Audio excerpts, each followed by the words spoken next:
আমি আপনাদের সামনে শুরুতেই সূরাতুল বাকারা, কোরআনে কারীমের 2 নম্বর সূরা সূরাতুল বাকারা থেকে 152 এবং 53 নম্বর আয়াতে কারিমা তিলাওয়াত করেছি। আমরা মূল আলোচনার দিকে যাচ্ছি, আর কেউ ডিস্টার্ব করবে না ইনশাআল্লাহ। আমরা সূরাতুল বাকারার 152 এবং 53 নম্বর আয়াতে কারিমা তিলাওয়াত করেছি। আল্লাহ সুবহানাহু ওয়া তাআলা কোরআনে কারীমের দ্বিতীয় সবচেয়ে বৃহত্তম সূরা, 2 নম্বর সূরা, মদিনা অবতীর্ণ সূরা। এই সূরার ভিতরে আল্লাহ পাক একটি মুসলিম সমাজের জন্য, একটি মুসলিম জাতিসত্তার জন্য এমন কোন দিক নির্দেশনা নাই যে সূরার ভিতরে আল্লাহ রাব্বুল আলামিন তুলে ধরেন নাই। কোরআনে কারীমের বৃহত্তম সূরা সূরাতুল বাকারা, এ সম্পর্কে আব্দুল্লাহ ইবনে মাসউদ রাদিয়াল্লাহু তাআলা আনহু বলেছেন যে আমি আব্দুল্লাহ ইবনে মাসউদ এই সূরাটি শিখতে আমার 8 বছর লেগেছে। কত বছর? 8 বছর। আব্দুল্লাহ ইবনে মাসউদ রাসূলের সাহাবী, যার সম্পর্কে রাসূলুল্লাহ দোয়া করেছেন আল্লাহুম্মা ইফাক্কিহু ফিদ্দীন ওয়া আল্লামাহু আত-তা'বীর, যার সম্পর্কে রাসূল দোয়া করেছেন আল্লাহ তার দ্বীনের জ্ঞানকে বাড়িয়ে দাও। সে আব্দুল্লাহ ইবনে মাসউদ বলছেন সূরাতুল বাকারা শিখতে আমার লেগেছে 8 বছর। আর আমরা তো 2-1 বছর পরেই প্রখ্যাত মুফাসসির হয়ে যাই, ঠিক না? আচ্ছা, সাহাবায়ে কেরাম রিদওয়ানুল্লাহি তাআলা আলাইহিম আজমাইন, তাদের মধ্যে কেউ যদি সূরাতুল বাকারা পরিপূর্ণ জানতেন, সূরাতুল বাকারা তাফসীর সহ, ব্যাখ্যা সহ যে সকল সাহাবীরা জানতেন, সাহাবীদের মধ্যে তাদের মর্যাদা ছিল অনেক অনেক অনেক বেশি। জোরে বলেন সুবহানাল্লাহ। এজন্য সূরা বাকারা একটি তাৎপর্যপূর্ণ সূরা কোরআনে কারীম। এখানে এই সূরার মধ্যেই কোরআনে কারীমের সবচেয়ে গুরুত্বপূর্ণ একটা আয়াত আছে। আয়াতটার নাম কি বলতে পারেন? হ্যাঁ, আয়াতুল কুরসি। এই আয়াতে লাভ আছে না নাই? কি লাভ? নবী করিম সাল্লাল্লাহু আলাইহি ওয়াসাল্লাম বলেছেন, যে ব্যক্তি 5 ওয়াক্ত সালাতের পরে আয়াতুল কুরসি তিলাওয়াত করবে, সেই ব্যক্তি মৃত্যুবরণ করার সঙ্গে সঙ্গে তার জন্য জান্নাতের 8টি দরজা খুলে দেওয়া হবে। আরো জোরে বলেন সুবহানাল্লাহ। আসুন আমরা একবার পড়ে নেই।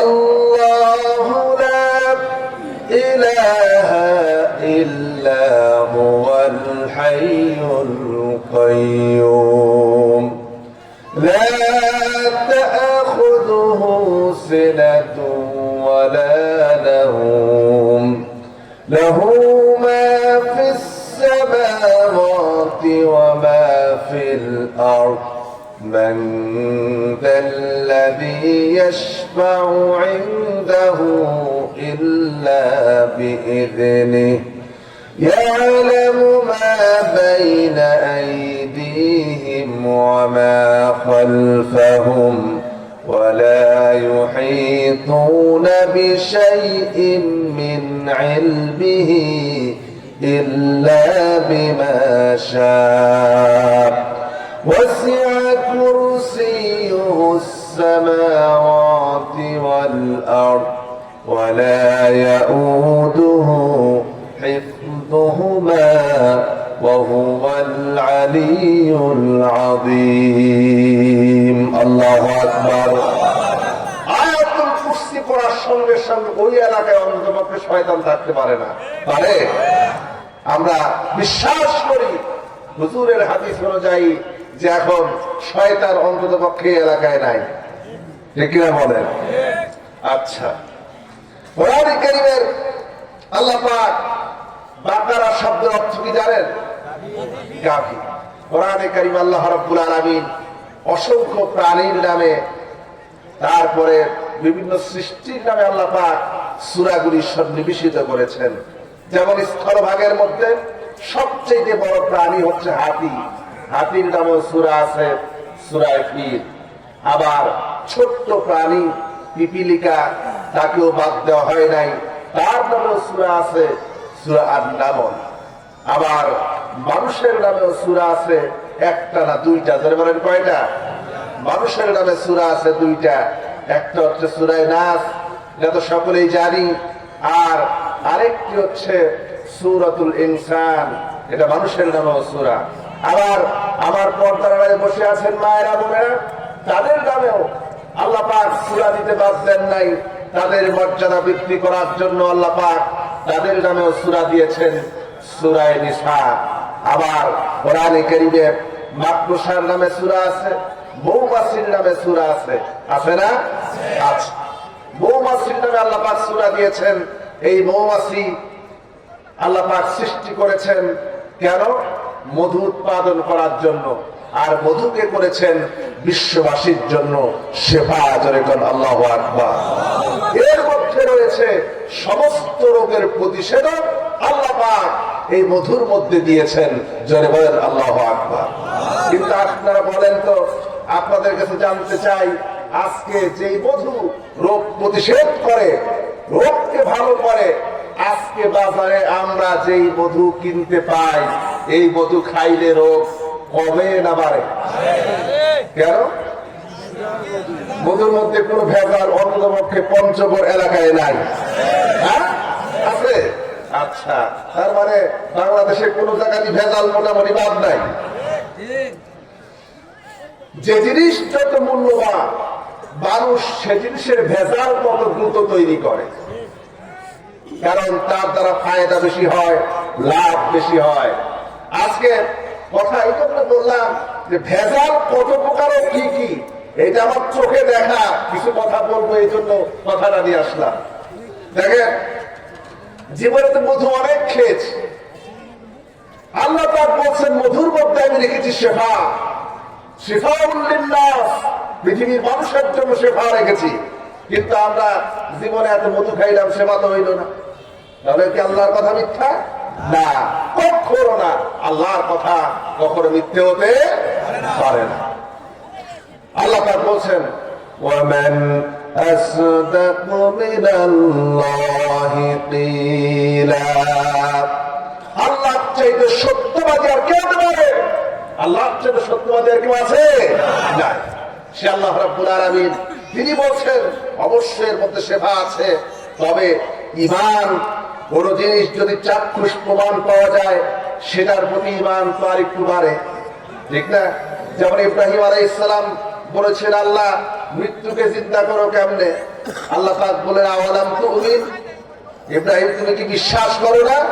ইব্রাহিম আলাইহিস সালাম বললেন ক্বালু বালা, অবশ্যই বিশ্বাস করি, তবে যদি চোখে দেখতে পারতাম তাহলে দিলটা বড় ভালো লাগতো, প্রশান্তি লাগতো।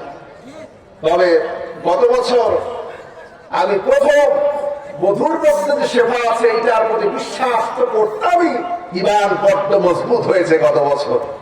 এখন বলবেন কেন হুজুর? গত বছর আগের দিন প্রোগ্রাম ছিল আমার আপনাদের উত্তরবঙ্গের লালমনিরহাট, পরের দিন প্রোগ্রাম সুন্দরবন। রাস্তা মনে হয় একেবারেই কম।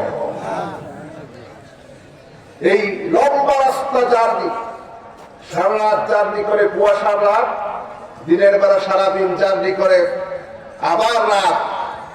মাহফিলের স্টেজ টাইম ছিল আমার রাত 10টা। ভাঙ্গা রাস্তা পাড়ি দিতে দিতে মাহফিলে পৌঁছালাম রাত 11:30। লোকেরা বসে আছে, অসংখ্য শ্রোতারা বসে আছে। আমি বললাম যে আমি সরাসরি যে মঞ্চে যাব সেই শক্তিটুকু আমার নাই, এতটা দুর্বল হয়ে পড়েছে। ঠান্ডা, সর্দি, কাশি, গলা ব্যথা, মাথা ব্যথা সব একসাথে।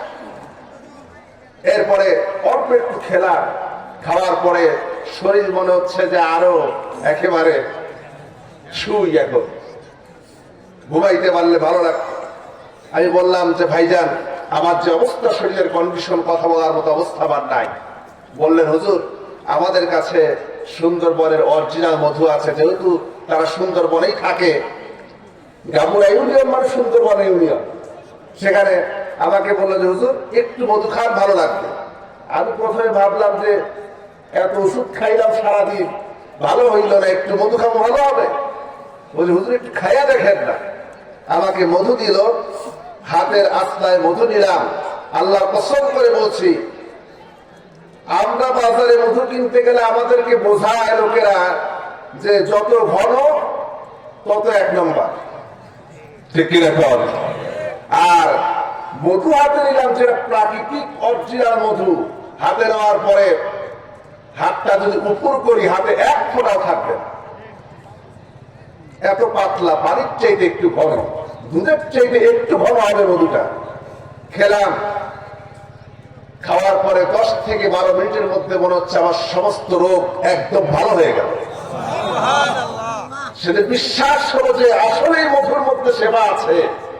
এরপরে পরের দিন প্রোগ্রাম ছিল ফরিদপুরে, বললাম যে আজকে আর এই নদী পার হব না, গাড়ি আমার উপরে আছে, থাক, এখানেই থাকবো। এবং পরের দিন সুন্দরবন বেড়াবো। মাদ্রাসার মুহতামিম সাহেব এবং মাহফিলের সভাপতি এবং সেক্রেটারি মিলে পরের দিন সকালবেলা আমাকে ঘুরাই দিয়ে গেল সুন্দরবন।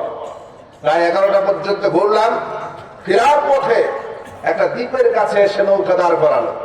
নৌকা দাঁড় করিয়ে বসে, হুজুর এখন একটু নামেন। বললাম যে দেখলাম যে আশেপাশে কোনো বাড়ি ঘর নাই, খালি কয়েকটা এই কারখানার মতো হয়ে আছে। নামলাম, বললো হুজুর একটু ভিতরে চলেন। ভিতরে যেয়ে দেখি যে এটা হচ্ছে মধুর কারখানা। ট্রলারে করে টন টন চিনি আসতেছে কারখানায়। কি আসতেছে? টন টন চিনি কারখানা আসতেছে। ভিতরে জাল হচ্ছে, সুন্দরবনেই তো হচ্ছে, সুন্দরবনের বাইরে তো না। মধু তো সুন্দরবনের রে ভাই, ঠিক না? সুন্দরবনের মাঝখানে চিনি আসতেছে, চিনি জাল হচ্ছে। 75 কেজির এক একটা গ্রাম, গ্রামের মধ্যে 70 কেজি চিনির শিরা, এরপরে কিছু মেডিসিন, কিছু সেন্ট, অর্থাৎ এটাকে মধুর সেন্ট তৈরি করার জন্য যেটা দরকার, এটা দেওয়ার পরে ওষুধপাতি মিশ্রিত করার পরে শেষে যে 5 কেজি মধু ঢেলে দিচ্ছে। এই হলো 75 কেজি সুন্দরবনের মধু তৈরি হয়ে গেল। আর সেখান থেকে ওটা হয়ে ডিস্ট্রিবিউট হয়ে সারা বিশ্ব সাপ্লাই হচ্ছে সুন্দরবনের অরিজিনাল মধু বলে, আর এই মধু আমরা খাচ্ছি। তখন চিন্তা করলাম যে রোগ ভালো হবে কেমনে, রোগ তার ধরবে, ঠিক কিনা বলে? এই যে আর এমন সিন্ডিকেট ব্যবসায়ী, যার কারণে মোয়ালদেরকে তারা আগেই কিনে রাখার কারণে আপনি চাইলেও সেখান থেকে ভালো মধু নিতে পারবেন না। এমনকি গ্রামবাসী পর্যন্ত ভালো মধু পায় না। সুন্দরবনের ভিতরে বসবাস করে, অরিজিনাল মধু নিতে গেলে পরে জীবনের রিস্ক হয়ে যায়। কোন মল যদি 1 কেজি মধু বিক্রি করে আর সিন্ডিকেট সদস্য যদি জানতে পারে যে অমুক মধু বিক্রি করেছে, তাহলে তাকে নদীর মধ্যে ক্রস ফায়ার করে ফেলাই দেবে। এ হচ্ছে আমার দেশের অবস্থা।